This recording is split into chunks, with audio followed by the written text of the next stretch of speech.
First question we've got is this. You spoke about the need for thousands of citizens to be involved in the fight for the future of the planet. What is the single most important political act that individuals can take right now to build this movement? Wow. The single most important act. I mean, not to dodge it, I will just say this, that there are many places in which you can apply your organizing efforts. You can apply them at the local level as $100 billion comes down from the federal government for the new green economy to make sure this money is spent in a way that has the maximum impact on greening and sustainability and equity in your own community. I happen to believe that on the national level, the fight for this climate bill is fundamentally important. Unless we change the rules of the economy to put renewable energy, energy efficiency, clean energy on an equal footing with fossil fuels, we will not make this transformation to clean energy. And the fact is today that all the external costs of polluting power sources are paid for by all of us, not by the generators. That's why you see Exxon, Mobil, and Chevron with these enormous profits, because we're bearing all the cost of carbon emissions, we're bearing all the cost of pollution, all the health effects that emanate from their production and use and distribution of oil. So the climate bill that's moving through the Senate and the House is a very, very huge battle in this fight. It will be played out over the next few months, and Congress needs to hear that there are millions of Americans who care about there being a good result on this bill. What's shaping up nationally, and I think this is an interesting dynamic, is that there's a fear in the coal-producing states, Ohio and Pennsylvania and West Virginia, that the energy-intensive states that have been hit hardest by this economic downturn, that if we cap carbon emissions and reduce them, essentially driving up the cost of fossil fuels, of coal, of oil production, that it'll hit the Midwest, the Rust Belt very hard, won't hit California and the western states. So part of what we need to do is to make sure that any bill that comes out of Congress has resources in it to create a new wave of clean technology jobs in the Midwest. We need to help our brothers and sisters in the states that are struggling to breathe right now. We need to reach out and make sure that we pass climate legislation, but it's also climate legislation that gives a hand up to Michigan and Ohio and Pennsylvania. And, you know, there's some great stories about what's beginning to happen there. Let me give you a couple. You may have seen that on Earth Day, President Obama went to Newton, Iowa. And where he went was he visited a plant that used to be where they made Maytag washers and dryers. That plant closed a couple of years ago.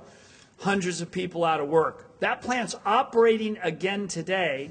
It's run by a group called TPI Composites, and they're making the component parts of wind turbines. You know, there's 8,000 moving parts in a wind turbine.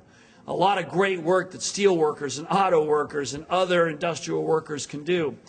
Another great story is Gamesa, the Spanish wind manufacturing company, has now opened a plant in Pennsylvania making wind turbines at the site of a shuttered Bethlehem steel plant.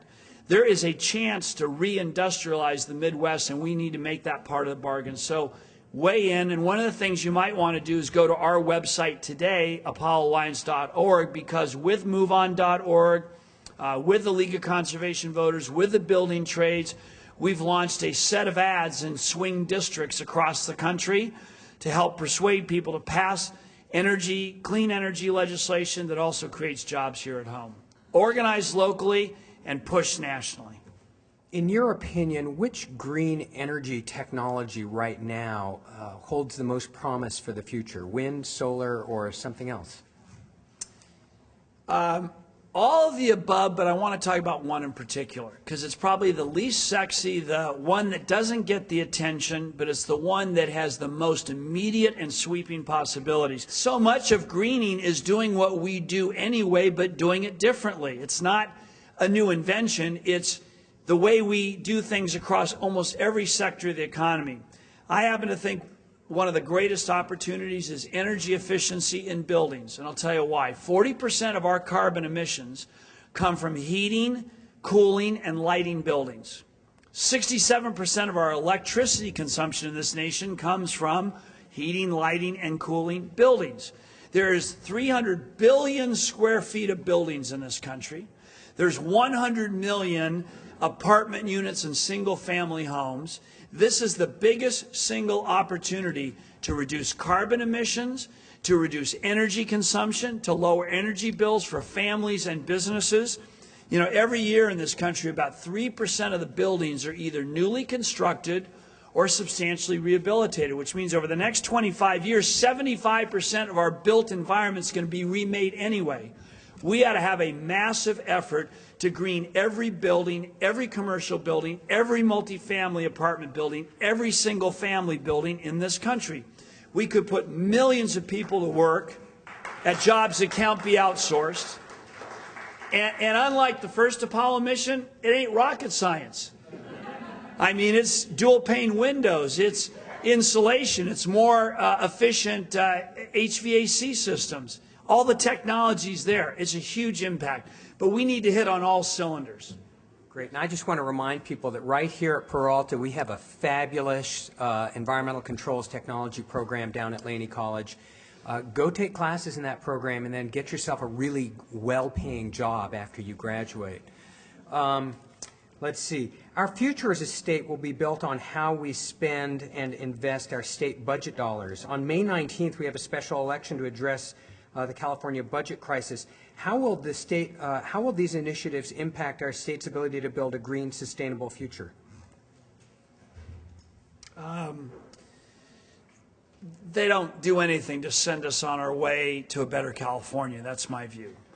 I mean, my view is that we need to, I personally am going to be opposing Proposition 1A, the spending limit measure. I believe what we need to do in California is have an honest debate about what investments we need and how we power ourselves forward in the 21st century. And I believe we need to make investments in education and community colleges, in the university system of this country. I believe we need to invest in the 21st century green infrastructure that will support a population of 37 million people in a sustainable way. And nothing in these ballot measures or what's coming out of Sacramento is getting us there. It is all about retreat. I personally don't think we're going to get real reform in California until we get rid of that stupid two-thirds budget rule that allows an extreme right-wing minority to hold up any progressive action in the most progressive action state in the country. Isn't it ironic that we gave Barack Obama a 24% victory here in November, yet we're the state that's seen the most dramatic cutbacks in education and community colleges and higher education? We need to go to a majority vote. That's the real reform, and we need to build a progressive movement to build a more responsive budget for the future. The ballot measures don't get us there. How can we build an economy based on green technology when the government in California has not committed resources to improve our educational system? What should the governor be doing to change the situation? That's really a follow-up to that last, well, I'm the last guy to speak for the governor, but no, but I think it's a matter of choices and will and keeping the big picture in mind. I mean, California's advantage is never going to be that we're the cheapest place for a business to locate or the cheapest place to live. Our only chance is to be the best, to take the high road to prosperity. And the high road to prosperity means you have the best educated workers. It means you have the best and most sustainable infrastructure. It means you have livable, walkable, transit-oriented communities, that you decide that the way you're going to prevail is on the high road, not the low road. A good wage, sustainable economy. And California has to confront this, or we are going to go into a continuous slow decline. I think it's the issue of the day in California. Look, the irony of California is we've got so much innovation, we've got so much talent here, we've got risk takers, we've got inventors, but we don't have the public investments that are going to allow us to achieve our economic potential. All right, next.